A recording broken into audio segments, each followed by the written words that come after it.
Bonjour, bienvenue dans ce rendez-vous de Qui raconte l'histoire. Qui raconte l'histoire avec un point d'interrogation. À cette question, nous avons pour coutume de répondre que c'est le vainqueur qui raconte l'histoire. Notre chronique a pour ambition de proposer un autre regard, exprimé par des chercheurs, des historiens qui racontent une autre histoire de l'Afrique antique, l'Afrique impériale, surtout d'une Afrique méconnue. Vous l'aurez compris, c'est un rendez-vous qui a vocation à mettre en lumière les humanités fondamentales ou les humanités classiques africaines. Donc notre premier invité, prestigieux s'il en est, fait partie de cette jeunesse africaine brillante qui travaille, qui œuvre à la renaissance de notre continent. Monsieur Dibomber Mbok, bonjour. Bonjour, Merci d'avoir accepté mon invitation. c'est moi qui vous remercie. Alors, juste avant de vous présenter, je vais laisser mes camarades qui me font l'amitié de m'accompagner aujourd'hui le soin de se présenter déjà, dans un premier temps. Donc, Oleshka, bienvenue. Hein. Bonjour France, bonjour tout le monde et merci de m'avoir invité. Donc c'est une manifestation très importante. Donc j'admire ce que vous faites. Donc merci beaucoup. Ouais, tu es le bienvenu, avec plaisir. Benson Mao, C'est lui-même. le parallèle bantou. C'est comme ça qu'on m'appelle. Bah, en tout cas, je suis très, très, très heureux de participer à cette émission. Le thème même de l'émission, le titre de l'émission m'a beaucoup plu. Qui raconte l'histoire, c'est important. On entend beaucoup d'histoires aujourd'hui. Donc, on va essayer, avec l'aide de notre prestigieuse invitée, de clarifier un peu toutes ces histoires-là. On en a besoin. Alors, sans plus tarder, nous allons déjà laisser le soin donc, à Dibombari, hein, en quelques mots, de se présenter un petit peu, peut-être ton œuvre, ce que tu as fait jusqu'à présent. Alors, effectivement, mon nom c'est Dibomber Mbok, auteur, écrivain, conférencier, Oui. résident au Canada depuis quelques années déjà, auteur d'un ensemble d'ouvrages qui portent essentiellement sur l'histoire africaine, l'histoire antique des peuples qui vivent actuellement au sud du Sahara et le lien que ces peuples entretiennent avec l'Égypte pharaonique, qui, comme vous le savez, est la civilisation la plus brillante que le monde ait connue. Le livre récemment paru, en date, c'est La sorcellerie en Égypte antique, donc qui traite voilà, de la tradition ancestrale des peuples de la vallée du Nil par un, disons, un œil, enfin par un axe, si on veut, un peu renouvelé, puisqu'il est question en fait d'aborder cette question d'un point de vue, j'allais dire, ésotérique, d'où le thème de la sorcellerie, car je sais que c'est un thème controversé. C'est la raison pour laquelle j'ai souhaité le mettre en avant pour clarifier cette question, puisque souvent les traditions africaines ont voilà, comment dire, soucieuse de questionner ce qu'on appelle la sorcellerie dans notre univers. Donc j'ai voulu clarifier cette question pour montrer qu'en réalité, on a parfois sur ces questions des idées arrêtées et qu'il faudrait naturellement savoir de quoi nous parlons pour pouvoir en parler avec autorité. D'où cet ouvrage qui me paraît essentiel pour cet aspect-là. Voilà. D'accord. Bon, de toute façon, il y en a tant d'autres. Et un peu plus loin, notamment lors de la présentation de la méthode Kuma, Oui. nous reviendrons un petit peu sur cet ouvrage qui est là, hein, les hiéroglyphes égyptiens. Et la méthode La méthode illustrée, illustrée. absolument. Et on pourra en parler un peu plus en détail. Absolument. Alors, aujourd'hui, la thématique qui nous occupe, c'est un vaste sujet, donc, à savoir déjà la naissance de l'écriture. Oui. Voilà, donc Oui. déjà, Dibombarry, est-ce que toi tu peux nous dire ce que c'est que l'écriture? Alors, l'écriture, on pourrait le dire de manière simple. Dans le fond, c'est la retranscription des paroles par des signes. Voilà, c'est ce qu'on pourrait dire. Alors, ces signes peuvent prendre plusieurs formes. Ils peuvent être alphabétiques, idéographiques. Mais c'est ça. L'écriture, c'est simplement la retranscription des paroles par des signes conventionnels. D'accord. Voilà. Donc justement à ce sujet, le berceau de l'écriture, parce que dans les manuels de vulgarisation, notamment occidentaux, on a coutume de voir que le berceau de l'écriture se situe en Mésopotamie. Que penses-tu de cela? Ouais, ça aurait pu l'être. Ça aurait pu l'être, mais il se trouve que dans les faits, c'est pas le cas. Que l'Afrique est née en Afrique. Enfin, l'écriture est née en Afrique pour des raisons tout à fait simples. Parce qu'en réalité, lorsqu'on parle de la naissance de l'écriture en Mésopotamie, on présente un certain nombre d'artefacts, en fait, qui sont des tablettes d'argile. Et ces tablettes d'argile, il y en a une notamment à laquelle je pense, qui est celle d'Uruk, en Chaldée, qui date d'environ 3300 avant l'ère actuelle. ce ne sont pas des textes littéraires, ce sont des comptes de calcul. Et donc, le thème, en réalité, c'est de l'arithmétique et la comptabilité. C'est l'écriture cunéiforme, là. Absolument. Donc, c'est des tablettes cunéiformes, donc une écriture, si on veut. Enfin, déjà, employer le terme écriture, c'est déjà un abus de langage, parce qu'en réalité, l'écriture, c'est le mouvement du poignet. Le mouvement du coude qui sert à faire les clous ne peut pas être qualifié d'écriture, mais bon, c'est un débat, on pourrait y revenir. En fait, ce sur quoi moi je veux porter l'attention, c'est que ces tablettes représente des comptes et des calculs. Donc, c'est un registre, c'est le registre de la comptabilité, donc de l'arithmétique, en fait. Et je parle d'un artefact qui date de 3300 avant l'ère actuelle, disons. Or, en Afrique, on trouve déjà l'os d'Ishango, qui date d'au moins 20 000 ans avant l'ère actuelle. Et c'était la première manifestation de l'arithmétique.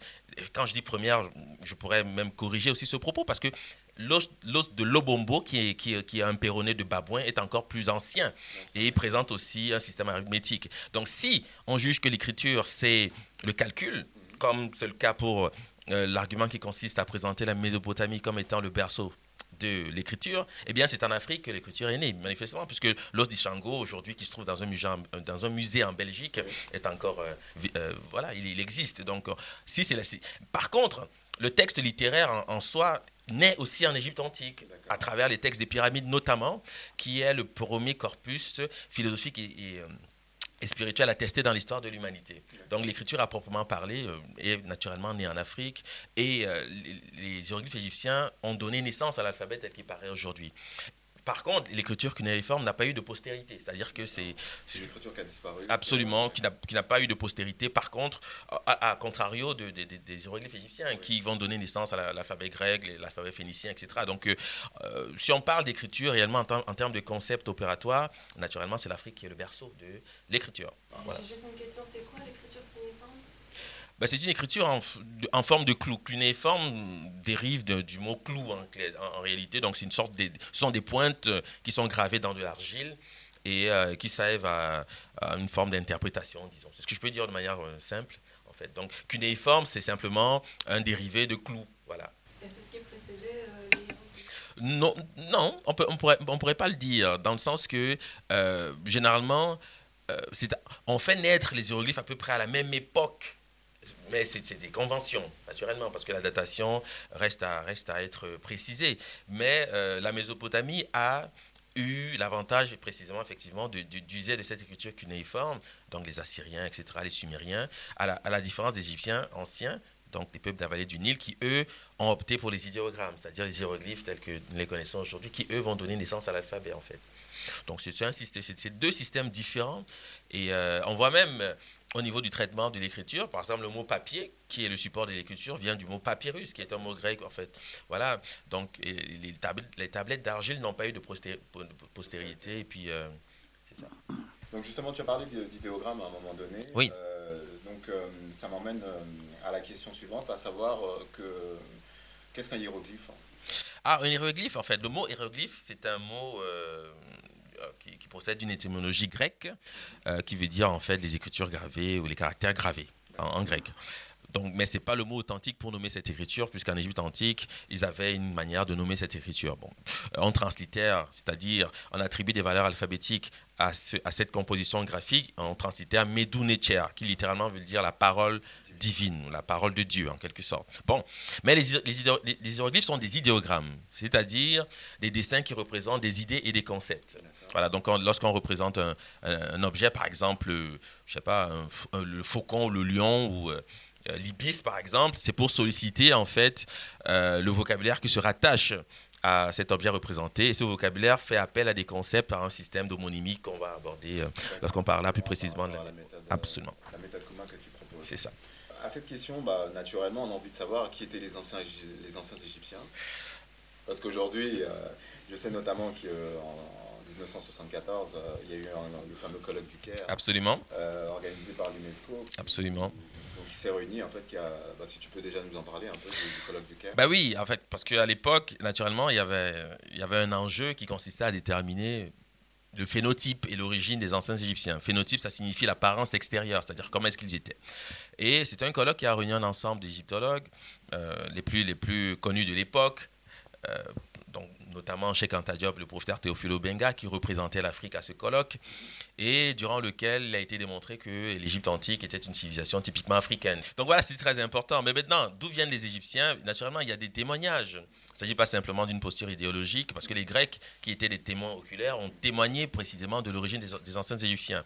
Je citerai par exemple Hérodote, qui dans son histoire universelle dit que les Kolch, c'est-à-dire une population qui à l'époque vivait sur les bords de la mer Noire, sont d'origine égyptienne parce qu'ils ont la peau noire et les cheveux crépus. Donc c'est ce qu'il dit. Aujourd'hui, la Colchide, c'est... Certains diront que la peau noire et les cheveux crépus ne suffisent pas à définir un noir. C'est ce qu'on pourrait, ouais, c'est ce qu'on a pu lire. Bon, ça c'est du discours. Hein. Bon. Dans le fond, on pourrait aussi citer Diodore de Sicile, qui est un auteur grec qui vient 4 siècles après Hérodote et qui dit que les Égyptiens, enfin l'Égypte antique est une colonie d'Éthiopiens. C'est-à-dire elle a été conduite dans la vallée par Osiris et que c'est ce qui se disait encore à son époque. Alors, donc il y a comme ça un ensemble de témoignages. On peut aussi citer Aristote qui fait des liens avec les populations noires naturellement. Et il n'y a pas de témoignage qui vient contredire ces faits. C'est-à-dire que les Grecs sont unanimes pour dire que les Égyptiens et les Éthiopiens procédaient d'une seule et même famille. Voilà. Et effectivement, on peut considérer de ce point de vue-là que les Égyptiens viennent effectivement de la région des Grands Lacs, qui est l'Éthiopie historique, du point de vue des Grecs. Donc, justement, à ce propos, l'Éthiopie, parce qu'aujourd'hui, quand tu dis l'Éthiopie, nous on a en tête le pays, hein, l'Éthiopie avec Addis Abeba. Oui. Oui. Est-ce que tu peux nous dire ce que représentait l'Éthiopie dans l'Antiquité? L'Éthiopie antique, hein, du point de vue des Grecs, c'est la région des Grands Lacs, c'est-à-dire, on va dire quasiment le territoire qui va du Cameroun, on va dire au Burundi, voilà, en passant par le Congo, naturellement, la Tanzanie, le Kenya, qui est en fait le berceau de l'humanité, parce qu'en fait, l'humanité est née sous la latitude du Kenya. C'est ce que disait le professeur Cheikh Anta Diop, puisque je ne fais que reprendre ce qu'il a pu dire. Mais effectivement, c'est dans cette région qu'on a retrouvé les fossiles les plus anciens qui permettent d'attester d'une présence humaine, en tout cas telle qu'on la connaît aujourd'hui. Voilà. Donc, c'est de cette région enfin, c'est cette région qui est nommée Éthiopie dans le discours grec. Éthiopie, c'est un mot grec, en fait, qui procède, enfin, c'est un mot français aujourd'hui, mais qui vient d'un mot grec qui est Aethiops, qui signifie visage brûlé. D'accord? Donc, c'est pour définir un phénotype des personnes qui sont noires de peau, en fait. Voilà. Donc, c'est pas l'Éthiopie d'aujourd'hui a pris le nom. Mais ce n'est pas le territoire historique, bien que ce soit aussi des Éthiopiens, naturellement. Mais si on parle de l'Antiquité et on fait référence à l'Éthiopie, il faut bien faire le distinguo entre le pays des Négus et des Milléniques, etc., et puis l'Éthiopie historique, qui est la région des Grands Lacs, en fait. Voilà. Et qui est aussi le lieu où le Nil prend sa source. Il ne faut pas l'oublier. Voilà. Oui, effectivement, parce que là, on sait souvent, enfin, on sait qu'en fait, le Nil s'écoule du sud vers le nord. Absolument, absolument. Donc ces populations n'ont fait que suivre en fait le cours du Nil et bâtir cette civilisation majestueuse qui nous occupe aujourd'hui en tous les cas. Voilà. Donc tous les films de Charleston, là, où on voit des pharaons blancs, en fait, ce sont des films. Que des films, en fait. Non, parce que voilà. Les films servent aujourd'hui à construire un peu certaines pensées. C'est une certitude, parce que en fait, l'Égypte antique, c'est un enjeu majeur, puisque l'Égypte antique, c'est la civilisation la plus brillante que le monde connaisse. Et c'est elle qui a donné à l'humanité un ensemble de faits observables dans ce qu'on appelle aujourd'hui la civilisation.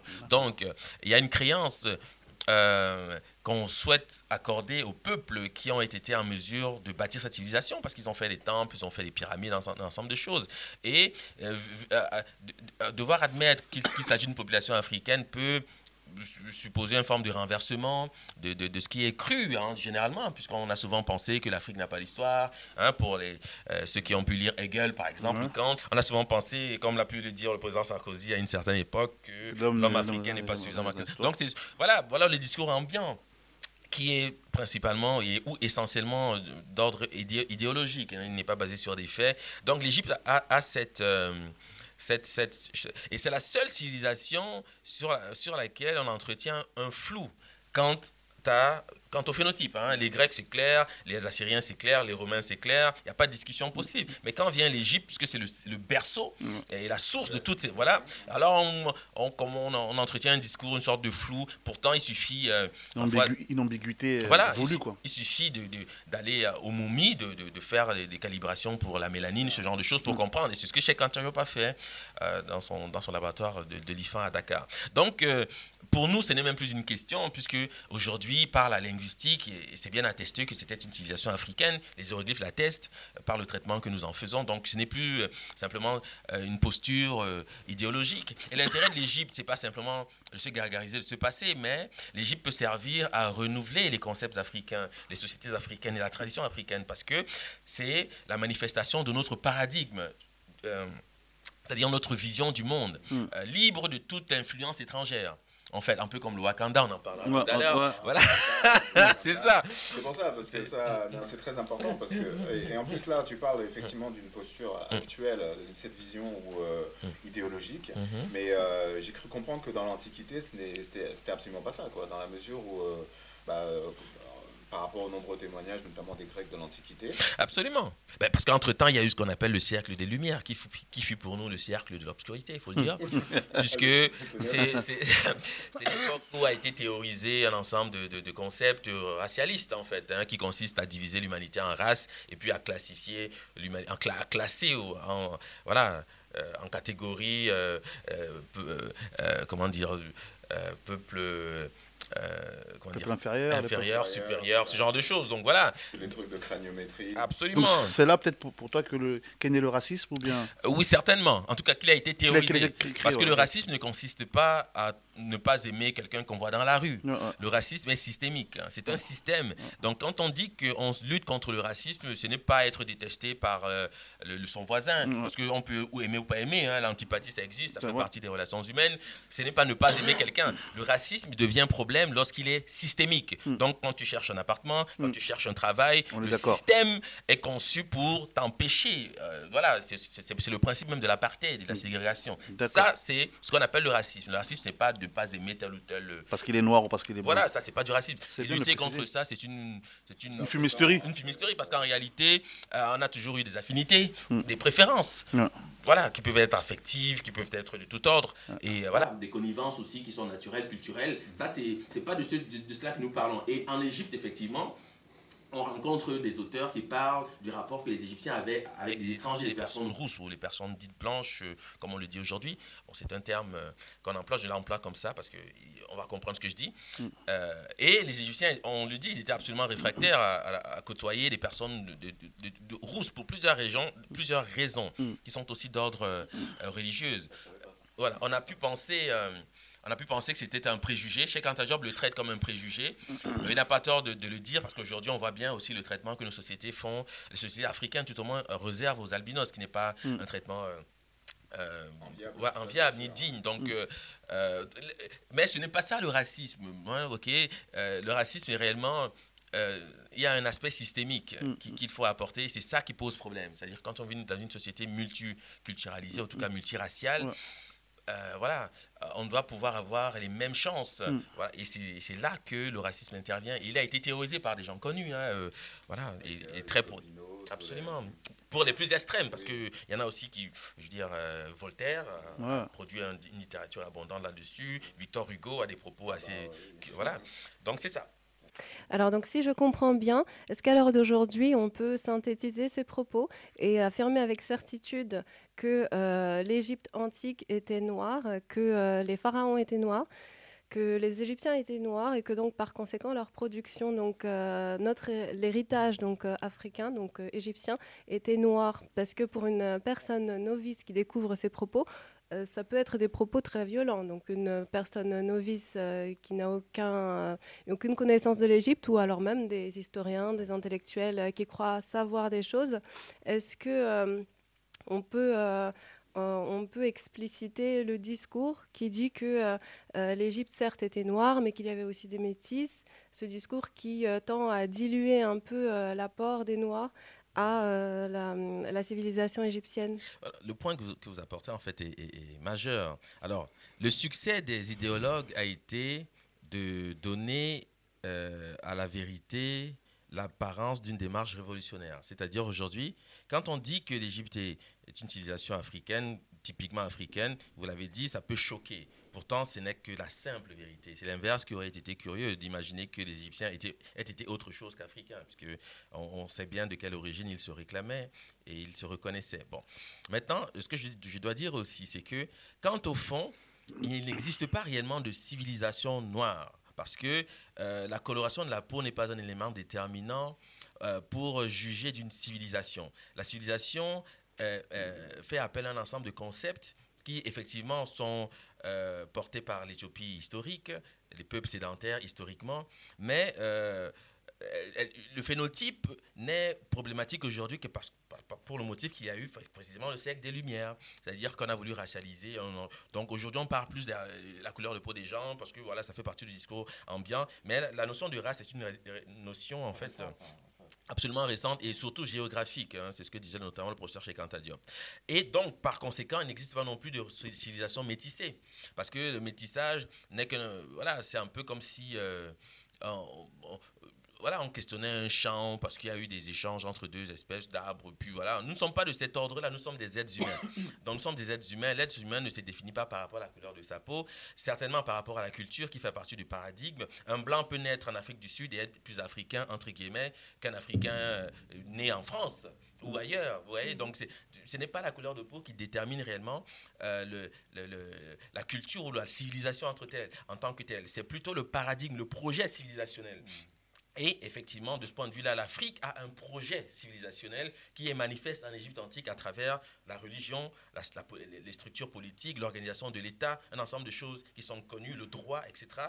Et oui, à ce moment-là, on peut parler effectivement de civilisation africaine. Mais il faut décharger l'histoire de cette question de race, parce que ça ne fait pas partie du discours africain. C'est un discours qui a été promu à une certaine époque pour disqualifier certains peuples dans la course à la prospérité. C'est-à-dire qu'on vous raconte que vous n'avez pas d'histoire, vous n'avez pas d'âme, vous devez être esclavagisé. Pour ces motifs-là, donc, aujourd'hui, nous savons quand même que c'était un discours voilà, qui n'avait pas de fondement scientifique. Enfin, j'espère que nous le savons. Et que l'ambition, c'était plutôt de diminuer pour paraître plus grand. C'est-à-dire que la plupart des peuples, pour exister dans l'histoire, ont dû rabaisser l'être humain originel, c'est-à-dire l'homme noir, parce que c'est lui qui occupait le devant de la scène. On a dû lui inventer un ensemble de choses pour prendre la place en quelque sorte. Bon, ça a été fait. Nous sommes en ce moment dans un processus de renaissance qui consiste à ramener les choses à leur juste milieu au moins. Et l'idée, c'est réellement de décharger l'histoire de cette question de race, parce que nous n'avons aucun problème en Afrique avec la question des races. Ça ne fait pas partie de la philosophie africaine que de diviser l'humanité en races. Et voilà, c'est bien important d'insister là-dessus parce que l'Égypte antique, effectivement, il y a eu des étrangers qui ont vécu en Égypte, qui ont été fonctionnaires, etc. Voilà, et ça ne posait pas fondamentalement un problème.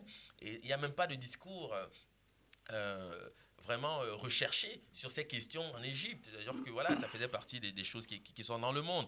Et donc je tenais vraiment à le dire, il n'existe pas de civilisation noire en tant que telle, la couleur de peau, ça fait partie de la nature, mais ce qui compte, c'est le paradigme, la vision que nous avons de l'univers et comment on souhaite l'implémenter dans notre environnement immédiat en fait. Bah, Voilà. ça me fait penser un peu, moi, j'en parlais tout à l'heure en off, mais une vidéo qui tourne un peu en ce moment sur les réseaux sociaux avec l'honorable, entre guillemets, docteur Omar Johnson, je ne sais pas si vous le connaissez. Oui, de loin, je Voilà, le connais. C'est Ouais. une vidéo qui a fait un peu le buzz, où il parlait, il disait que, bon, il incitait les Noirs aux États-Unis à être, entre guillemets, loyaux envers leur communauté. Oui. Vous dites que, bon, la couleur, oui, ne détermine pas l'être humain. Moi, je suis d'accord avec ça. Mais qu'est-ce que toi, tu dis par rapport à ça, par rapport au fait que, bon, il dit que, bon, ne pas se mélanger, se mélanger, permettrait pas à ce que la communauté noire, entre guillemets, puisse s'émanciper. Ok, la base de la réflexion doit être celle-ci. Il faut faire en tout lieu, en tout genre, la promotion de la vie. Donc tout ce qui a tendance à réduire cette promotion est, du point de vue africain, disons, foncièrement, voilà, contre nature. Bon, voilà. Donc, ayant dit ceci, les rapports de type mixte, puisque c'est le propos, d'accord, ne posent, de mon point de vue, en tous les cas, non pas, on ne peut pas légiférer sans danger sur ces questions, parce que les sociétés humaines qui se sont occupées à savoir ce que X ou Y faisait de sa vie affective, on sait à quoi elle mène. Par exemple, le nazisme voilà, en Allemagne. Donc, vouloir racialiser les questions affectives ou politiques, c'est la porte à toutes sortes d'aventures. Voilà, c'est la porte à toutes sortes d'aventures. Donc moi, je suis plutôt partisan du paradigme. C'est-à-dire qu'on peut avoir un mari noir, une femme blanche, asiatique. La question est d'abord culturelle. Parce que si la personne avec laquelle vous décidez de construire une famille ou de bâtir une famille, un projet de vie, adhère à l'univers dans lequel vous évoluez et comprend les préoccupations qui sont les vôtres, cela peut suffire. Parce qu'en réalité, la couleur de peau n'est pas un élément déterminant. Il y a beaucoup d'Africains qui ont de l'Afrique une idée, et qui n'ont pas le souci de l'avoir prospérer, prospérer. renaître. Et il y a beaucoup d'Européens ou d'Européennes qui ont ce souci, ça existe. Donc on ne peut pas le nier. Et on ne peut pas. Moi, j'ai toujours tendance à me méfier des ayatollahs qui font des grands discours sur avec qui on a le droit d'aller ou pas aller. En vertu de quoi? Quelle est cette autorité qui viendrait m'imposer, moi, mes choix affectifs? C'est hors de question. Donc, à partir de là, on a suffisamment d'intelligence pour comprendre quand même ce que nous faisons. Car après tout, c'est vrai qu'on peut soupçonner aussi des projets des génocides par remplacement. J'entends toutes sortes de choses aujourd'hui. Sur Internet, on entend des choses. Voilà. Mais j'estime que la nature n'est pas nature aujourd'hui, elle a toujours existé. L'humanité a toujours trouvé le moyen de prospérer. Et il y a des peuples qui ont disparu pour moins que ça aussi. Si nous sommes encore là, c'est bien parce que nous avons, nous, peuple noir, une sémence qui a quand même tendance à perdurer et qui a des vertus objectives. C'est-à-dire la mélanine, on connaît les vertus de la mélanine, et la vigueur du peuple noir, elle est connue. Donc moi, je n'ai pas vraiment d'inquiétude de ce point de vue-là. Et j'estime que nous avons donné l'homme à l'humanité. L'Afrique a donné l'homme à l'univers, je ne sais pas comment le dire. Et les peuples qui présentent aujourd'hui un phénotype autre sont des enfants de l'Afrique. D'accord. Et l'idée, c'est de perpétuer cette diversité, car c'est la volonté de la nature d'observer cette diversité et ne pas essayer de brimer cette diversité par des lois humaines qui ne sont pas divines. Donc, j'observe la nature aller et j'encourage ce projet parce qu'il est naturel. C'est-à-dire que l'amour de X vers Y, c'est un mouvement naturel. Et on ne peut pas le brimer par des lois et des théories vaseuses. Enfin, ça, c'est mon opinion. D'accord. Voilà. Non, ça a le mérite d'être clair. Donc, en fait, tu fais la promotion de... En fait, tu dirais, à partir du moment où vous avez la même vision... Voilà. C'est ça, en fait, c'est le paradigme. Ouais. Oui, enfin, c'est un mot barbare, paradigme. Ça sonne savant, là, mais ça veut simplement dire la même vision du monde. Voilà, même vision du monde, tout à fait. Moi, c'est intéressant parce que souvent, on a tendance à un peu tout mélanger. Et ceux qui se disent être pour la cause afro disent que aujourd'hui, il faut plus se mélanger. Donc, le salut, entre guillemets, j'exagère le mot, le salut de la communauté noire passe par ne plus se mélanger. Donc, ma question à moi était, sa déchéance au cours des siècles est-elle due au fait qu'on s'en mélange aux autres? Si on arrive à me répondre. Alors, moi, cette question, justement, c'est pertinent ce que tu dis, mais moi, j'ai ma petite idée par rapport à ça, et je pense pas que c'est une question de phénotype. Moi, aujourd'hui, c'est pour ça qu'après, d'ailleurs, c'est la suite de la thématique, on va aborder la spiritualité des anciens Égyptiens. Okay. Et d'ailleurs, même jusqu'à aujourd'hui aussi, parler un petit peu de la religion. Donc à ce propos, je voulais te demander justement quelle était la spiritualité des anciens Égyptiens. La spiritualité, c'est tout un débat, enfin c'est tout un programme, parce qu'en réalité, elle se manifeste dans tous les moments de cette civilisation. Elle est essentiellement, fondamentalement spirituelle d'abord, parce que c'est la spiritualité qui permet la production scientifique de cette civilisation. C'est sa vision du monde, donc le paradigme en quelque sorte. Alors, je pourrais résumer cela en disant que c'était une civilisation en fait qui avait des fondamentaux et au cœur de sa pensée symbolique se situe un personnage que l'histoire a retenu sous le nom d'Osiris, qui est la pierre angulaire de la civilisation égyptienne, puisque Osiris en tant que concept représente l'Égypte elle-même, parce qu'il connaît une trajectoire qu'on connaît, c'est-à-dire qu'il a été démembré, éparpillé aux quatre coins de l'univers, donc de l'Égypte, et puis son corps a été rassemblé par Isis. Donc toute cette dialectique en fait met en scène ce qui deviendra naturellement la passion du Christ, que le christianisme a aujourd'hui adopté, mais tout cela est naturellement né en Égypte, et c'est ce que je peux dire. Donc cette civilisation est fondée, est fondamentalement spirituelle d'abord, c'est-à-dire que c'est la spiritualité qui lui donne ses institutions et qui permet à cette civilisation d'être ce que nous connaissons aujourd'hui. D'ailleurs, donc à ce propos-là, justement, la spiritualité, parce que nous, là, on parle de spiritualité, Oui. mais on parle aussi de religion aujourd'hui. Oui. Quelle différence fais-tu entre ces deux mots? Ce sont des mots. Ce sont des mots. C'est-à-dire que la religion est institutionnelle et politique. C'est-à-dire que la religion a un projet politique.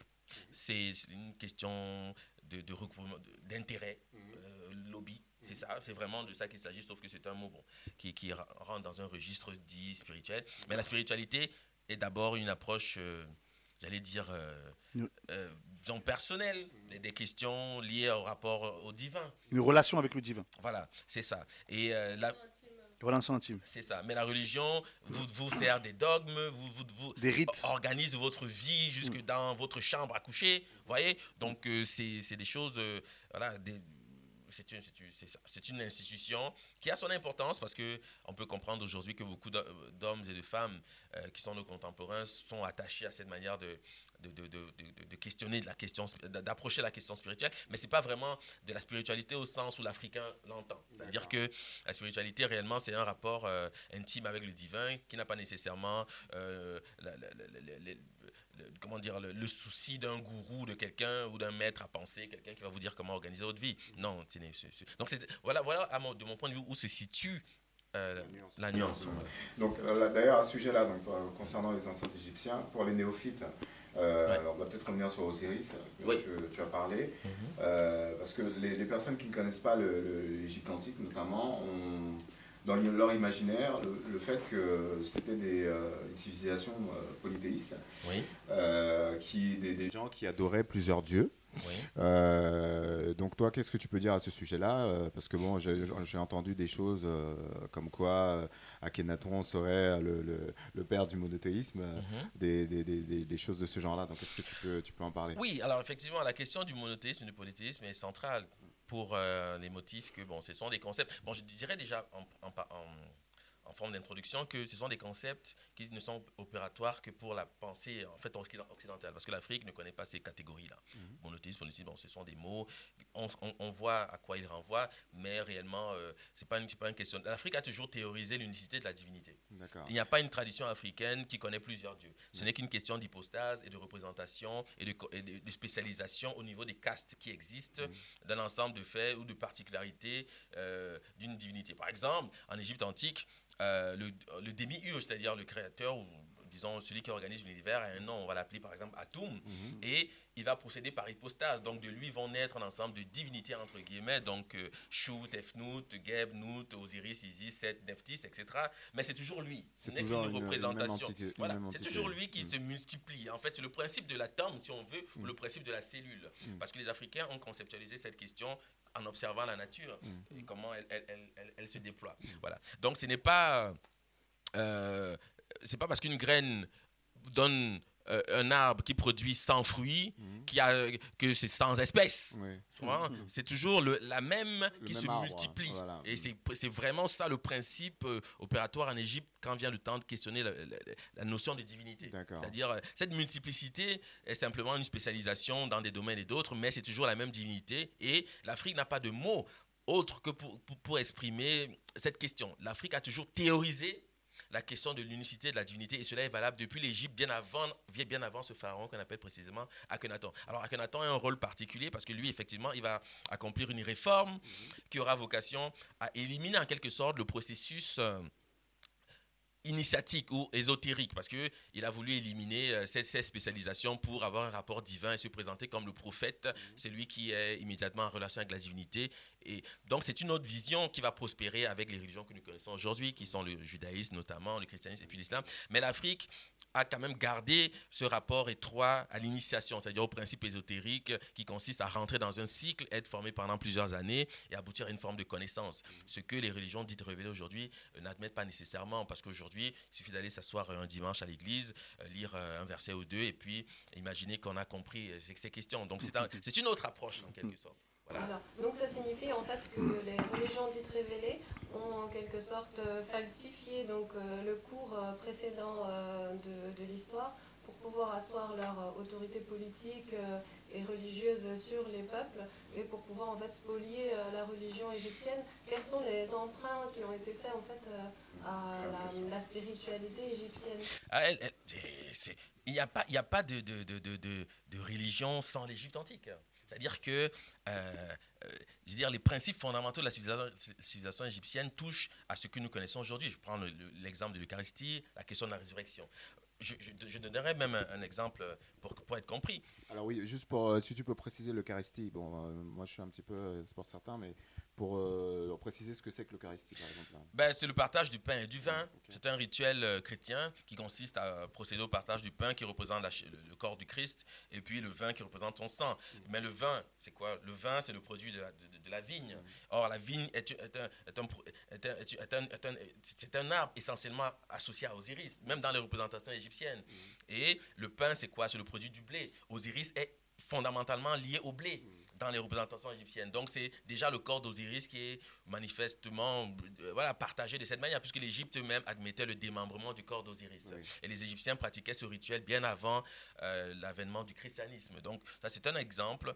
Et la résurrection aussi, qui est, ma foi, le lieu où même se fonde la spiritualité ou la foi chrétienne en quelque sorte, eh bien, c'est une notion fondamentalement africaine parce qu'elle est essentiellement liée au principe observé par la graine qui meurt et renaît et par la sédentarisation qui a pour principe fondamental la pratique de l'agriculture. Ouais. Parce qu'on doit s'assurer que les peuples soient dans un même lieu pour pouvoir vivre. Or, la sédentarisation suppose aussi d'enterrer les morts. Et on ne peut ressusciter que lorsqu'on est enterré. Et les Africains sont les premiers à avoir théorisé sur les rites funéraires, c'est-à-dire les premiers à avoir enterré des morts. À la différence des peuples nomades qui sont historiquement les Eurasiatiques, donc les Européens d'aujourd'hui, les Arabes, les Sémites d'une manière générale, et qui eux sont des nomades, donc ils ne pouvaient pas connaître la résurrection avant ceux qui étaient des sédentaires, puisque les Africains depuis toujours ont enterré leurs morts. On ne ressuscite. Et eux, ils ont la pratique de la crémation, c'est-à-dire on ne ressuscite pas d'un vase, voilà, on ressuscite d'un tombeau. Donc déjà, et Osiris, son principe fondamental, c'est le tombeau. Et c'est vraiment clair de ce point de vue-là. Donc il faut vraiment comprendre que il n'y a pas de religion sans l'Égypte antique. Et c'est aussi là où se situe précisément cette falsification dont vous parlez. Et donc, par exemple, la Trinité ou la Vierge Marie, est-ce qu'il y a aussi des empreintes de ce côté-là, la croix Bien sûr, puisque nous reconnaissons, bon, c'est des noms que l'égyptologie connaît, Horus, le fils, Osiris, le père, Isis, la mère, qui devient le Saint-Esprit. Voilà, c'est des choses qui existent en Égypte, de manière formelle. Et d'ailleurs, dans la Trinité chrétienne, on voit que la femme a disparu, quoi, en fait. Ouais, parce que... non, plutôt, il y a le nom du Père, il y a le Père, le Fils et le Saint-Esprit. Et le Saint-Esprit. Oui. Voilà. Donc, ouais, bon, mais en fait, il faut savoir que le Saint-Esprit, ce n'est que Mahat, en fait, qui est Isis, en fait. Je ne veux pas aller dans le détail parce que je sais que je ne serai pas nécessairement compris par le public qui va nous...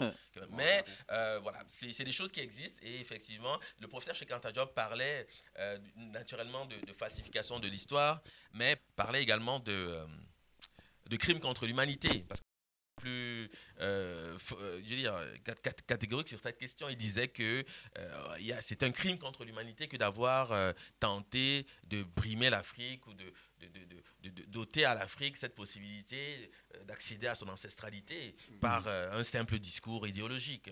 Voilà. Donc, ma question amène la prochaine question. Par exemple, des Africains qui souhaiteraient revenir à leurs racines parce qu'ils ne se retrouvent plus dans les religions dites révélées ou qui souhaiteraient revenir à leurs ancêtres. Comment est-ce qu'ils doivent procéder? Alors, c'est une excellente question parce que nous vivons une époque de transition, en quelque sorte. Parce que même, il existe plusieurs confréries en Afrique qui demandent aussi à être, je pourrais dire, modernisées, bien que ce terme puisse avoir une connotation, voilà. Mais en fait, renouvelé si on veut. Parce que, et le moyen de ce renouvellement, c'est précisément la connaissance de notre ancestralité.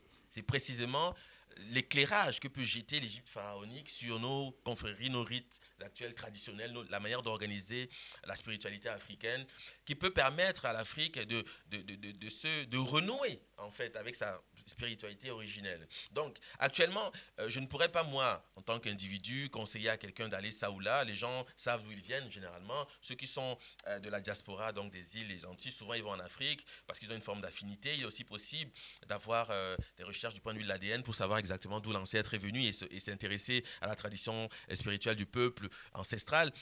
Voilà. Mais je ne pourrais pas moi conseiller comme ça. Mais ce que je sais, c'est que nous sommes dans une période de transition et le professeur Cheikh Anta Diop, qui est en fait la référence en la matière, de mon point de vue, appelait à une forme d'œcuménisme des traditions africaines parce qu'il voulait une forme de rassemblement, une forme de clergé africain qui puisse être une forme de porte-parole et aussi s'asseoir à la table de ces questions avec d'autres religions présentes en Afrique, notamment l'islam, le christianisme. Donc, le professeur Cheikh Anta Diop avait déjà apporté une réponse à cette question. Et je suis aussi pour cette voie-là, c'est-à-dire conceptualiser une forme d'œcuménisme que les différentes traditions, vaudou, bouti, mbok, komo, etc., puissent se regrouper en une forme de clergé et soit une porte unique pour celui qui souhaite précisément rentrer dans un processus initiatique et renouer. Voilà, c'est ça, absolument. Justement, je vais encore un peu insister sur les emprunts massifs. Notamment, est-ce que tu peux nous parler un petit peu de l'origine égyptienne du ramadan, par exemple, parce que pour citer, Ah oui, ben ça me paraît très long, parce qu'il faut déjà situer ce que c'est. Parce qu'en fait, le ramadan, c'est une célébration aujourd'hui musulmane, mais qui naît d'un rituel égyptien, qui est le rituel égyptien du mois de Kouak, parce que c'est un mois qui célèbre la mort symbolique du soleil, donc la mort d'Osiris en fait. Donc c'est une période de deuil, d'abstinence, et où on pratique le jeûne. Et les mots de ce mois, lorsque les graphistes sont approchés avec la méthode Kuma, qui est la lecture des hiéroglyphes à partir des langues africaines modernes, eh bien, les mots sollicités par ce mois sont ceux du ramadan aujourd'hui dans les langues africaines même. Ouais. Donc il y a un rapport immédiat.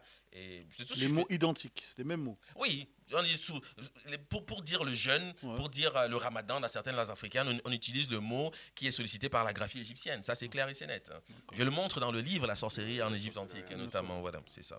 Donc, et c'est des choses que les Africains gagneraient à savoir. L'islam n'est qu'une forme tardive de la pratique culturelle africaine authentique. Et c'est une information. Ensuite, on en fait ce qu'on veut. Mais l'idée, c'est quand même de savoir que ça ne commence pas avec l'histoire musulmane telle qu'elle est racontée. Non, c'est ancien et c'est l'Égypte antique qui a nourri en fait ces concepts. Ça, c'est important de le savoir.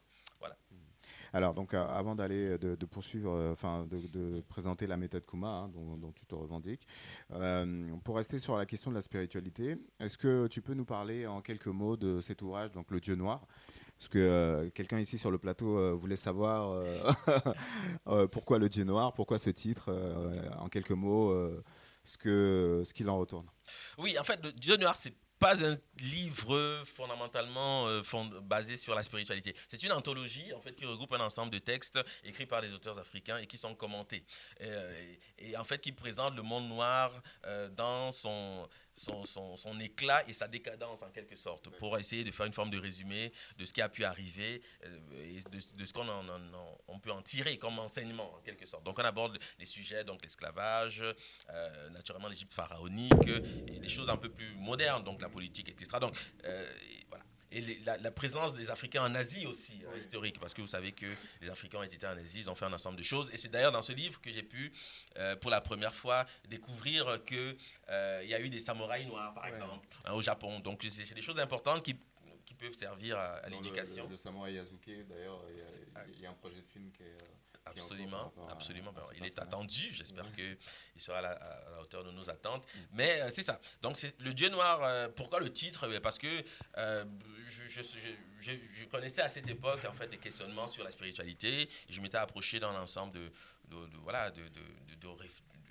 d'auteurs, disons, qui avaient une approche originale. Donc, et puisque Osiris, dans les représentations iconographiques égyptiennes, est représenté noir, eh bien, j'avais dit le Dieu noir parce que manifestement, il est noir et la couleur noire est une symbolique particulière dans les langues et traditions africaines. Donc, voilà, c'est simplement ça, mais ce n'est pas un livre, c'est un livre pour le grand public. Bien sûr. Voilà, absolument.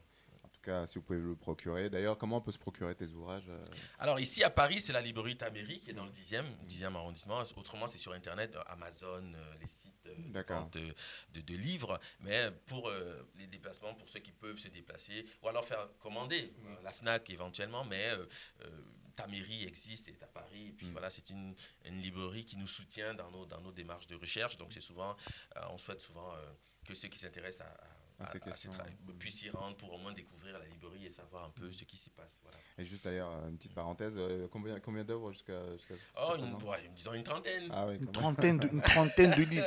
Voilà. Une trentaine de pavés, hein, voilà. faut préciser. Et c'est pas des bouquins de poche, hein. Qu'est-ce qui t'a poussé à t'intéresser à tout ça, en fait? Comment c'est venu? Tu as piqué la question de C'est vrai? J'y pensais en plus. Ouais, je dis, qu'est-ce qui t'a poussé? Oui, en fait, le questionnement. Ça pourrait inspirer tous ceux qui nous suivent. Absolument. Et qui veulent absolument. Le questionnement d'un jeune Camerounais qui est né dans une condition simple et qui a voulu connaître le monde, comprendre ses ancêtres et surtout, effectivement, connaître le monde, comprendre le monde dans lequel il vit et les comportements qui sont les nôtres. J'ai rencontré dans ma jeunesse beaucoup de frustrations de ce point de vue-là, notamment spirituel, pour ne parler que de cet aspect, qui a quand même été déterminant. Et j'ai également eu la chance, très tôt, de découvrir le professeur Cheikh Anta Diop. Et ses thèses sur l'Égypte antique, à quelle époque étaient, disons, controversées, puisque très largement combattues. Aujourd'hui, elles sont largement admises, grâce à Dieu. Hein, voilà. donc voilà, c'est simplement ça. Et j'ai voulu perpétuer son œuvre parce que la vie d'un homme est courte et il reste un ensemble de choses qu'il faut préciser à la suite de la mort du professeur Cheikh Anta Diop. Et il nous appelait, nous, la jeunesse africaine, bon, à l'époque j'étais jeune, hein, il nous appelait à questionner sa démarche et de la poursuivre jusqu'au bout pour voir s'il s'est trompé ou pas, s'il a pris des libertés ou pas avec la vérité. Et j'ai commis l'erreur, entre guillemets, de prendre le professeur Cheikh Anta Diop au mot, et en découvrant son travail, je me suis rendu compte qu'en réalité, il était même encore loin du compte à son époque, parce que naturellement, aujourd'hui, la science, entre guillemets, a beaucoup évolué, et on est en mesure de préciser un ensemble de choses qu'il a pu dire à son époque. Et voilà. Et c'est pour cette raison que c'est un domaine extrêmement prolifique. Hein. L'Égypte antique a un traitement qui est, disons, égyptophile, généralement. Mais pour un Africain tel que moi et vous, le rapport à l'Égypte, c'est pas simplement parce qu'on aime les pyramides, c'est pas parce qu'on aime Osiris ou Isis, on aime ces choses-là. Non, c'est fondamental parce que il y va de la renaissance africaine.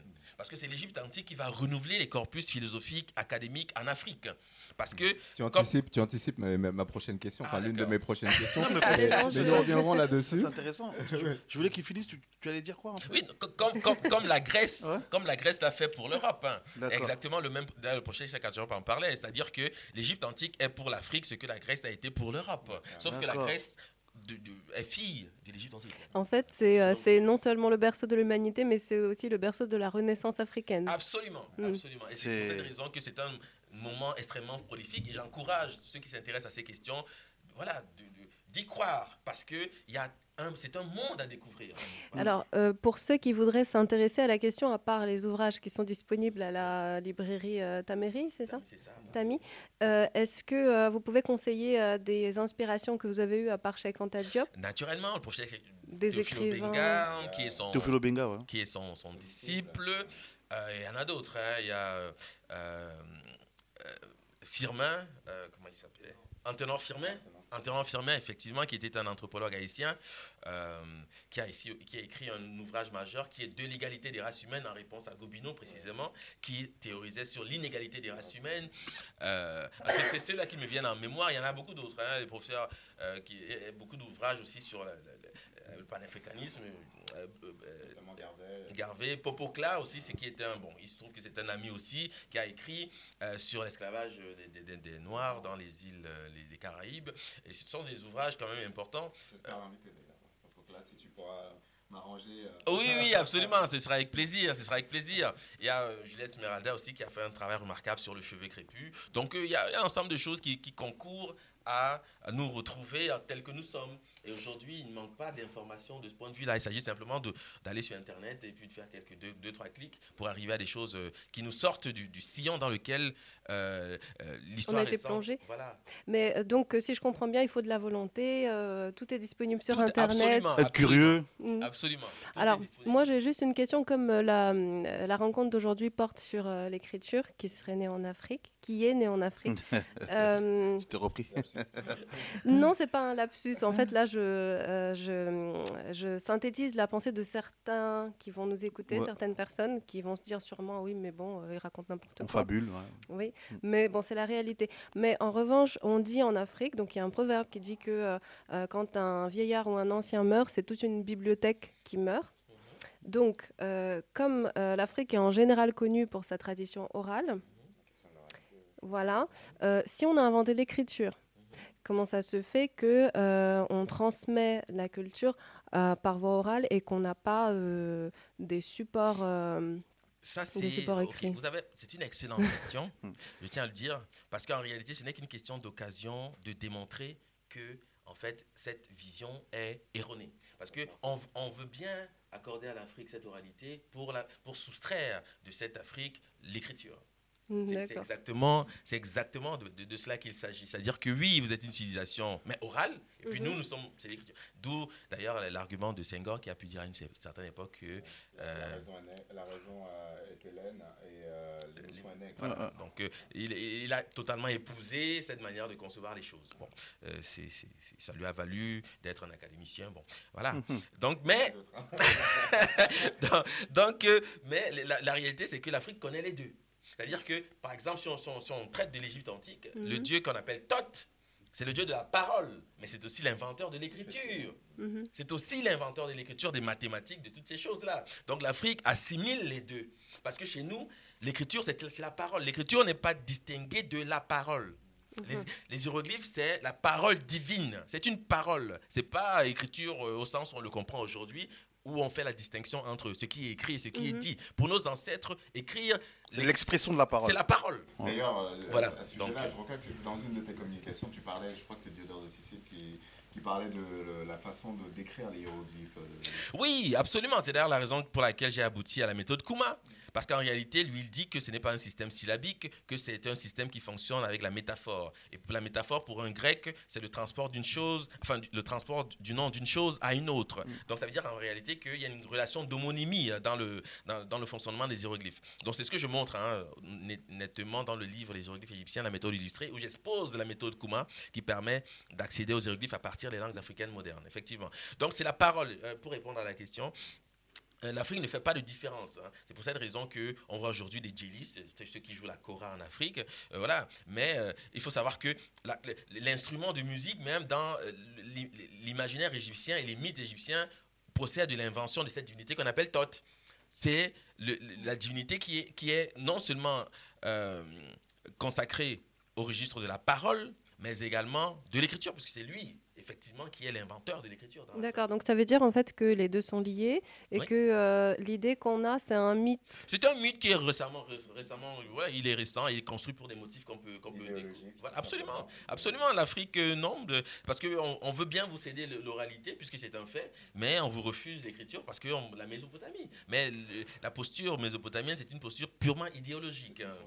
Voilà, c'est une posture purement idéologique qui ne tient pas au premier questionnement de ceux qui sont sérieux. Vraiment, c'est simplement une manière de dire l'histoire pour frustrer, enfin, ôter à l'Afrique les mérites qui sont les leurs. Donc, c'est ça. Alors, on va presque conclure. Donc, si tu peux nous parler un petit peu de la méthode que tu proposes, la méthode Kuma, nous dire en quelques mots en quoi se démarque-t-elle de l'égyptologie classique, en fait, de l'espéranto-égyptologique.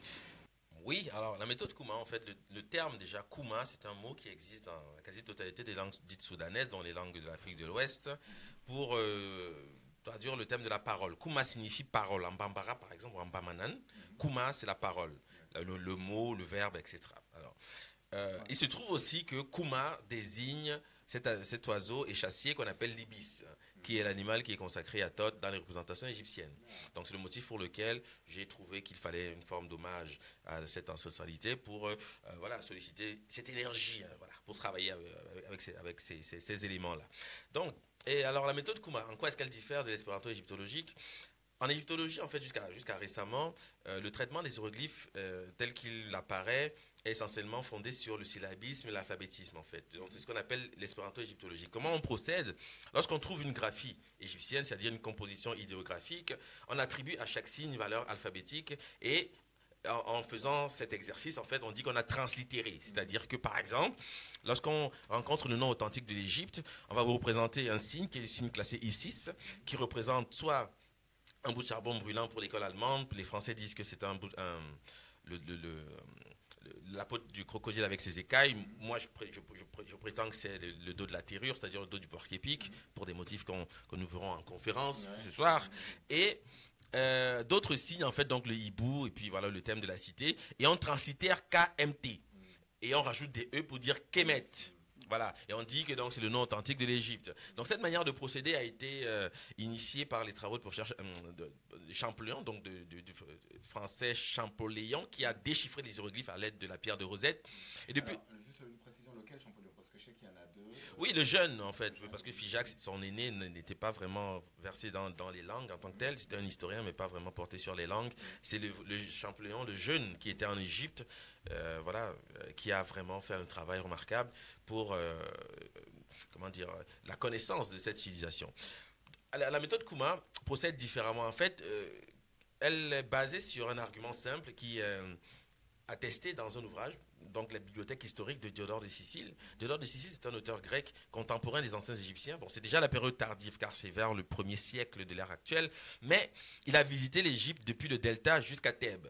Et dans son rendu, donc son compte rendu, il dit que les hiéroglyphes ne procèdent pas d'une lecture syllabique ou alphabétique. Il dit que c'est la métaphore, en fait, qui rend compte de l'intelligence de cette écriture. Et qu'est-ce que c'est qu'une métaphore? C'est une figure de style qui existe en français, qui ne peut s'observer qu'avec un vocabulaire. Autrement dit, il est en train de nous dire que pour comprendre ce qui est dit dans les textes égyptiens, il faut connaître les noms des objets représentés. D'où l'idée de revenir à la base, c'est-à-dire qu'est-ce que c'est qu'un hiéroglyphe? C'est un objet représenté, donc un idéogramme qui représente un dessin, c'est-à-dire un dessin qui représente une idée ou un concept, en fait.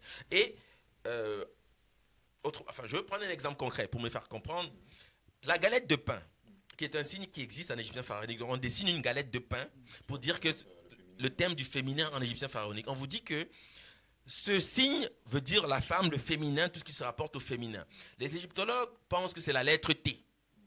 D'accord? Mais quand j'ai observé ce thème, je me suis dit, mais si c'est une métaphore, comment est-ce qu'on appelle le pain dans les langues africaines? Et le pain s'appelle Kate, Kati, Kadji, etc. Et il se trouve que c'est aussi le nom de l'épouse de la femme. Par exemple, en Chiluba, langue du Congo, on va dire Mukaji pour dire la femme, le féminin. Et il se trouve que dans les langues de la même famille, ça désigne le pain. Donc, ce que fait l'ancêtre de la vallée du Nil, c'est simplement vous dire qu'en nommant l'objet représenté, on atteint le concept. Voilà pourquoi Diodore de Sicile parle de la métaphore. Donc, c'est ce en quoi consiste la méthode Kuma, le traitement des hiéroglyphes à partir des langues africaines modernes. Et naturellement, depuis, on a fait des progrès remarquables. Hein. La plupart de mes ouvrages qui traitent des hiéroglyphes utilisent cette méthode et elle donne des résultats quand même remarquables. Voilà. D'ailleurs, notamment, tu en parles sur cet ouvrage-là que tu as sorti depuis quelques temps déjà. Oui. Donc, les hiéroglyphes égyptiens et la méthode illustrée. Absolument. Oui. Donc, moi, j'ai pu le parcourir un petit peu, mais j'avoue que... Oui, c'est... Pour le néophyte, t'as l'impression de... Non, c'est une découverte pour tout le monde, parce que, naturellement, les hiéroglyphes ne font pas partir du cursus académique habituel. Il faut vraiment s'intéresser à cette question pour avoir un cours à l'université là-dessus. Mais mon objectif, c'est de populariser cette écriture, car elle rend vraiment compte de la pensée symbolique de l'ancien égyptien, et par contre-coup de la pensée symbolique des anciens africains, qui peut renouveler en fait notre vision du monde aujourd'hui. Et l'Égypte, il ne faut pas l'oublier, c'est elle qui donne naissance à un ensemble de concepts reproduits par la Grèce, notamment la philosophie, enfin la quasi-totalité des concepts philosophiques, la mathématique, la géométrie des Grecs est égyptienne. Ouais. Donc c'est important quand même de le savoir. Ça, c'est d'ailleurs, j'aimerais bien qu'on insiste un petit peu, on fasse une petite parenthèse là-dessus, parce qu'effectivement, tu l'as dit un peu plus tôt, que l'Europe se réfère à la Grèce de l'Antiquité comme étant leur berceau civilisationnel. Et au latin Oui. À l'enseignement du latin oui, donc comme étant donc le berceau civilisationnel. En fait. Donc, qu'est-ce que tu peux nous dire justement de ces savants de l'Antiquité et leur rapport avec les... Oui, alors la problématique grecque est la suivante, c'est qu'on présente la grecque comme un miracle. On sait bien très bien à quoi consistent les miracles. C'est pas une notion très scientifique. Tout à fait. Donc on voit bien que derrière le mot miracle se cache en fait une réalité objective qui a été énoncée par un nombre d'auteurs, notamment Champollion, dans un discours au Collège de France, quelques années avant sa mort. Il dit clairement que la Grèce doit tout à l'Égypte. Il dit que c'était une imitation servile, que les Grecs ont imité avec servilité l'Égypte antique. Et le premier corpus artistique de la Grèce, c'est le kouros, donc une représentation d'un homme avec... Absolument, et ils utilisent le canon égyptien de la statuaire. La statuaire égyptienne. Donc c'est clair que le rapport est immédiat. Voilà, de ce point de vue-là, il n'y a pas vraiment de discussion de ce point de vue-là. Et c'est aussi une des raisons pour lesquelles l'Égypte antique est disputée. Parce que, en réalité, le berceau de la civilisation dite occidentale, en fait, c'est l'Égypte pharaonique. Okay. Donc, il n'y a pas réellement de civilisation occidentale au sens du terme. Ça n'existe pas. Il faut bien se le dire, car il n'y a qu'une seule civilisation avec une codification claire et connue, manifeste en Égypte antique et dans certaines autres civilisations africaines, qui va prospérer dans d'autres continents. Et le modèle va être reproduit, donc on s'installe au bord d'un fleuve, on pratique un ensemble de rituels pour solliciter les forces chtoniennes, etc. Bon, c'est des choses que les Africains font toujours. Et puis, on établit une ville. La ville de Paris, par exemple, pour ne pas la nommer, est fondée sur la tutelle de la déesse Isis. Ça, on le sait aujourd'hui. Donc, voilà. Et Isis n'est pas une européenne. Voilà. Et même le mot Europe, Europe, c'est la sœur de Cadmos. Cadmos qui était un Phénicien. Mais les Phéniciens, c'était des Africains. Donc, voilà. Oui, parce que Paris, par exemple, oui, j'ai entendu quelque part dans une de tes communications que Paris veut dire la maison de la déesse Isis. Oui, si on translittère, si on lit tel que le font les égyptologues. Mais le mot ici, quand on dit ici les Molinos, c'est le nom d'Isis. Ici, je l'ai montré déjà en conférence, on le sait. Mais il faut savoir que ce sont des lieux où il y avait des temples d'Isis. Hein. Ça, c'est clair et c'est net. Voilà. Et pour parler du latin, parce que s'il vous plaît. Il faut savoir que le berceau de l'Empire romain est éthiopien par essence. C'est le latinum, le lieu où va s'établir Rome. Et l'histoire même de ce berceau met en scène un personnage qu'on appelle Énée. Énée, c'est le nom d'Osiris. Parce que, par exemple, quand on écrit le nom d'Osiris, on dessine un œil et un siège. Oui. En bassa, Yéné, c'est le siège. C'est le trône. Yéné, c'est le trône. Et dans d'autres langues, par exemple, chez les Bétis, les voisins des Bassa, on va dire Ayen, c'est voir. Yen, c'est voir. Donc, c'est une relation d'homonymie qui permet de nommer. Donc, ils disent Énée. Mais c'est un nom, en fait c'est une reproduction des thèmes égyptiens pour l'établissement des cités, parce que Osiris est toujours celui qui fonde des cités et il incarne aussi la gémellité, d'où Romus et Romulus, parce que le principe des jumeaux est fondamentalement lié à la fondation des villes en Afrique, notamment chez les Minyanka au Mali, c'est connu. Donc ce sont des choses qui demandent à être revisitées. Et la langue même latine a beaucoup de radicaux qui procèdent des langues dites bantoues. Il faut le savoir. Je donne un exemple concret. Par exemple, le mot passi ou passio, qui donne le mot la passion, vient du Kikongo, qui veut dire passi, souffrir, souffrance. Ce n'est qu'un exemple. Malheur, Voilà, ce n'est qu'un exemple. Et par exemple, les langues africaines diront pessa pour nommer le lièvre. Le Bassa va dire issé pour nommer le lièvre. Mais pessa, ça devient la Pâque. Et le lièvre, c'est l'animal consacré à Osiris qui va connaître le démembrement. Donc, il y a un ensemble de choses comme ça qui demandent à être, absolument, qui demandent à être connues et diffusées surtout auprès des populations qui ont cette nécessité de mieux se comprendre et se connaître et surtout mieux appréhender le monde dans lequel nous évoluons en fait. Voilà. Alors, dernière question avant d'aborder notre dernière thématique. Quels sont les enjeux aujourd'hui pour les Africains et pour les afrodescendants d'arracher ce patrimoine en fait? Comme le disait le professeur Cheikh Diop, arracher votre patrimoine historique. Mais c'est lancé vers l'avenir. Parce qu'aujourd'hui, l'Afrique pêche par ses concepts. C'est-à-dire que elle est toujours tentée d'emprunter des concepts qui lui viennent d'ailleurs. Par exemple, la démocratie telle qu'elle paraît aujourd'hui, bien que l'Afrique connaisse ce qu'on appelle la démocratie en tant que concept, mais elle n'est pas manifeste de la même manière. C'est-à-dire que nous, c'est sous le baobab, la palabre, mais ailleurs, bon, c'est un peu les joutes dans des assemblées. Donc c'est un peu différent. Mais l'Égypte antique, pour ne citer que cette civilisation et d'autres aussi, l'Empire du Mali, Songhai, etc., redécouvrir ces humanités classiques permettrait à l'Afrique de reconquérir ces espaces de souveraineté, donc ésotériques, religieux, spirituels, politiques, économiques, etc. Donc c'est des questions fondamentales sur lesquelles il faut apporter un regard neuf. Parce que on a beau vivre dans un paradigme généralement occidental, on va dire, mais il arrive quand même à bout de souffle, puisqu'on voit aujourd'hui des choses, on voit bien que la démocratie telle qu'elle a été promue n'a pas ne porte pas les fruits, comme, voilà, ça prend pas, c'est-à-dire en Libye aujourd'hui on voit bien que c'est pas tout à fait ça, l'Irak, et même en Afrique, souvent c'est des occasions de génocide, par exemple en Centrafrique, des occasions, les élections, c'est l'occasion des guerres civiles, ce genre de choses. Donc il faut vraiment quitter la culture de l'urne et d'aller voter. Parce que l'Afrique a d'autres manières d'appréhender la question politique. Les Africains ont fait des royautés. Moi, je crois dans la royauté parce qu'elle a fait ses preuves. Et je crois que les Africains doivent revenir à les meilleurs sentiments et peut-être imaginer une nouvelle manière de concevoir le gouvernement par les initiés, ceux qui ont la charge dans l'ensemble des choses et qui sont en relation immédiate avec les ancêtres. Ce qu'on voit par exemple dans le Wakanda. Voilà. T'as donné la perche, là, t'as donné la perche. Voilà, c'est ça. Sauf si que tu veux réagir, peut-être Benson. Non, c'est tout bon, c'est tout bon. Il a été clair, il a été clair. Voilà, donc nous allons conclure avec un ton un peu plus léger. Je ne sais pas si tu as vu le film Black Panther. Absolument. Alors, qu'est-ce que toi tu peux nous dire un peu de la portée d'un tel film surtout qu'on voit qu'il bat des records au niveau du box-office. Absolument, enfin, la portée elle est historique. Déjà par les faits, non seulement au niveau des retombées, bon, on voit bien que c'est un film qui a eu un succès remarquable pour ce qu'il est, c'est-à-dire un film de super-héros, et aussi parce qu'il c'est la première fois qu'on trouve autant d'afro-descendants et d'Africains représentés dans une grande production hollywoodienne. C'est la première fois. Donc c'est ce que je peux dire. Et puis, alors, il y a plusieurs critiques effectivement qui ont été émises. On dit, oh non, mais ce n'est qu'un film, il ne faut pas s'emballer. Mais c'est oublier comment fonctionne en fait... j'allais dire le vivant, c'est-à-dire que tout est d'abord basé sur l'imaginaire. Parce que c'est quand on imagine qu'on est capable à ce moment-là de produire. On ne peut pas créer ce qu'on n'a pas imaginé. Donc l'imaginaire est important. Donc c'est bien pour les enfants, ceux qui ont besoin de représentativité, d'être représentés, de concevoir le monde différemment, d'avoir en perspective ce qu'on a pu voir du Wakanda, parce que c'est un film qui a plusieurs niveaux de lecture, hein, et pour tous les âges. On peut partir du super-héros super fort à la philosophie très, très poussée du point de vue des traditions africaines. Je parle parfois souvent du vibranium, parce que ce mot même, du vibranium, on sait bien que ce qui vibre, c'est ce qui organise l'univers. Donc il y a un ensemble de choses très, très, très intéressantes. Moi, je trouve que l'intérêt pour ce film est d'abord l'imaginaire qu'il apporte. Cette Afrique rêvée, qu'on espère tous, libre de toute influence spirituelle et autres, et qui renoue avec son ancestralité et avec sa puissance, bien sûr. Donc, c'est déjà se l'imaginer, c'est déjà une nouveauté dans le monde dans lequel on vit. Et je sais que tout est basé sur l'imaginaire. Tout ce qui existe dans le monde a d'abord été imaginé.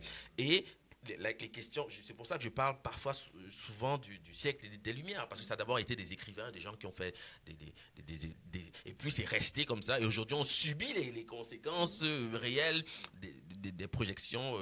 Voilà, absolument. Donc aujourd'hui, on peut également estimer qu'on n'est plus à l'époque... voilà, des ouvrages de type philosophique ou quoi. Maintenant, c'est plutôt le numérique, dont la vidéo, l'image a un impact très important dans la société. Et voilà, donc, moi je trouve que c'est une réussite, réellement une réussite. Est-ce que justement, comme moi tu as vu, parce que tu parlais de peut-être des références par rapport à la spiritualité africaine. Oui. Moi, j'ai vu des choses qui, pour moi, ne sont pas le fait du hasard. Notamment, on peut peut-être parler de la résurrection, le fait que le personnage T'Challa et même Eric Kidman. Non, c'est pas T'Challa, c'est T'Challa. T'Challa. C'est pas la même chose. Ah, bah, écoute, moi je l'ai vu à la française. Hein. Voilà, c'est T'Challa. Voilà. Voilà. Eric Killmonger, voilà. Un personnage un peu vilain que moi j'ai trouvé d'ailleurs très réussi pour moi. Absolument, le absolument. personnage du film. Quand il meurt, enfin non, avant de devenir Black Panther plutôt, il y a tout un rituel avec le rituel de la fleur. Absolument. Et L'herbe le au fait cœur. d'être enterré et de renaître, la résurrection. Absolument, absolument. Ça rejoint un peu ce qu'on a dit un peu plus. Bien sûr, et en Afrique encore aujourd'hui, il y a des phénomènes identiques. Hein. Par exemple, cette plante qu'on appelle l'iboga, c'est exactement ce qu'elle fait. Lorsqu'on la prend, c'est un voyage astral qui est opéré. Hein. Tous ceux qui sont passés par là le savent. Voilà, donc c'est encore des choses qui sont observables. Et l'Afrique a cette manière de procéder. Et la chose intéressante, c'est le rapport aux ancêtres. Réellement, avant de gouverner une nation africaine, c'est le pacte qui unit le souverain à ceux qui l'ont précédé. Ça, j'adore, voilà. Parce que je voyais notamment dans le film, si tu te souviens de ça, à un moment donné, je crois que c'est je dirais mieux que moi, le personnage principal de T'Challa, il se retrouve au moment de la résurrection, il était dans une sorte de monde parallèle où il était avec les ancêtres. Absolument. Et moi, ça m'a fait penser un peu à la droite, si tu peux expliquer un peu rapidement. C'est le monde souterrain, c'est là où vont les ancêtres bienheureux, absolument, ceux qui ont une vie exemplaire, qui ont mené une vie exemplaire, ils se trouvent là. Et il se trouve que pour ce qui concerne ce film, il faut savoir qu'il y a eu un travail de recherche qui a été fait, c'est-à-dire que les équipes qui ont réalisé ce film ont été en Afrique. Ils ont, par exemple, je sais pour Ryan Coogler, qui est le réalisateur, il a été chez les Xhosa en Afrique du Sud, il a passé du temps là, donc il sait de quoi il parle. Et il a dû avoir de ce retour un ensemble de faits qui ont nourri sa vision pour ce film. C'est clair que l'Afrique est bien représentée. Il n'y a pas d'erreur de ce point de vue-là. Tout ce qu'il dit, c'est comme ça que l'Afrique conçoit un ensemble de choses. Le combat rituel pour le pouvoir, un ensemble de choses. Donc, cette résurrection est aussi fondamentale parce que c'est un concept qui est attaché aux traditions africaines. Et, par exemple, chez les Bamileke au Cameroun, il y a un lieu qu'on appelle le Lakam, où le souverain qui va régner passe 9 semaines avec 9 épouses, où il se passe un ensemble de choses. Et c'est une forme d'initiation, parce que c'est toujours de cette manière-là. Et dans ce lieu, il rentre en contact avec les ancêtres. Parce que c'est comme ça que ça se passe. Et c'est très très bien repris. Et je trouve que ce film mérite d'être célébré pour ce qu'il est, c'est-à-dire une innovation dans le domaine. Et aujourd'hui, on attend certainement la suite. Oui, surtout que ça fait du bien d'être représenté autrement qu'à travers l'image qu'on représente toujours, les films d'esclavage, les films de bandits, où on meurt à la 30e seconde. C'est ça. Et en premier En premier toujours. Voilà, c'est un peu différent des cas des films qu'on a pu voir. Donc c'est une innovation de ce point et l'impact est historique. Vraiment, c'est de ça qu'il s'agit réellement. Non, complètement. Mais moi j'ai une question. Quel est maintenant l'enjeu de tout ça aujourd'hui, qu'est-ce que tu pourrais conseiller à la jeune génération? Comment tu pourrais les intéresser à s'intéresser à leur histoire? Parce que à t'entendre parler, même si je savais un petit peu, l'histoire des Noirs ne se résume pas à l'esclavage, ni au colonialisme. Et l'Égypte antique ne se résume pas à la posture de je ne sais pas qui dans l'argile. Donc, donc est-ce que tu pourrais donner un conseil? Absolument. Déjà, cette posture n'existe pas en Égypte du Ouais, tout. non, mais c'est une construction hollywoodienne. C'est pour ça que j'ai parlé de posture volontairement. Voilà. Après, c'est mon côté sarcastique. Absolument. Non, j'ai compris. Je veux juste préciser pour ceux qui peuvent s'imaginer que les Égyptiens faisaient des dons. Ça n'existe pas. Voilà. Avec la frange, tout ça. Voilà. Non, mais comment s'intéresser? Bien. L'idée, c'est de vulgariser. Enfin, le travail que moi je tente de faire, c'est précisément de vulgariser les humanités fondamentales pour toucher le plus grand nombre et rendre ceci accessible. Parce que c'est vrai que parfois, ça peut paraître un peu technique. Ouais. Donc l'idée, c'est de simplifier au maximum le travail pour que ceux qui s'intéressent, qui portent un intérêt sur ces questions, le passé de l'Afrique, etc., et puis qui comprennent en réalité que l'esclavage n'est qu'une parenthèse dans la trajectoire du peuple noir, eh bien, souhaitent aller à des choses beaucoup plus positives qui vraiment nous élancent dans le monde qui vient. Et c'est ça. Donc la diffusion peut se faire au travers des académies, du parcours académique. Je souhaite que les ouvrages que nous écrivons un jour puissent passer dans les programmes. Ça permettrait déjà d'avoir accès à ces corpus et aussi l'usage de la vidéo. C'est important la vidéo. Bien sûr. Parce que des pavés comme ça, c'est pas tout le monde. L'usage de la... L'usage de la vidéo, des moyens de communication modernes et de l'importance peut-être de la connaissance et de la communication. Absolument. Parce que beaucoup de cultures ont peut-être négligé un peu la connaissance et la communication.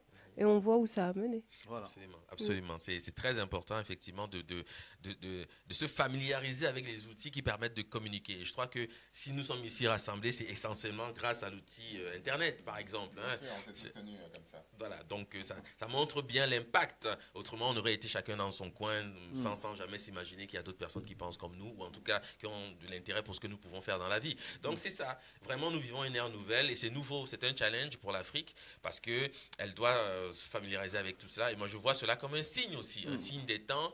Et bien, il est temps de renouer, de former voilà, des lieux de sapiens, d'intelligence, d'échange, de culture pour faciliter l'avènement de cette ère nouvelle que nous appelons de nos voeux. Voilà.